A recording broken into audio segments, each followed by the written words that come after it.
Hello everyone, my name is Lev. I'm from TrueConf company. We came here to ISE right from Moscow to demonstrate our new products.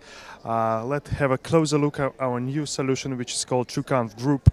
This is a standards-based video conferencing endpoint, which has some very nice and unique features you never find some other solutions for legacy equipment. So here we have an ability to connect any USB peripherals. It could be any USB PTZ cameras or any USB speakerphones.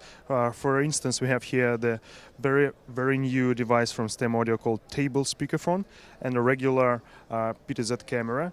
The endpoint is controlled by a remote controller, which has all functions presented on it, so I can access all functions immediately by pressing button. I can change layouts, I can do many other things, I can capture the content.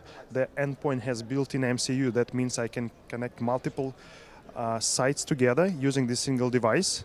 Up to 12 sites are supported, and the endpoint brings very nice resolution.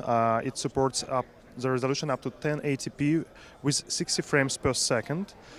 And we can input inside the endpoint up to two independent content sources. So it could be two laptops, or it could be a document camera and a laptop. During the calls, we can decide which source should be streamed to the conference participants. If you would like to learn more about this solution, feel free to visit our website, TrueConf.com, and select from the menu product called TrueConf Group. Thank you.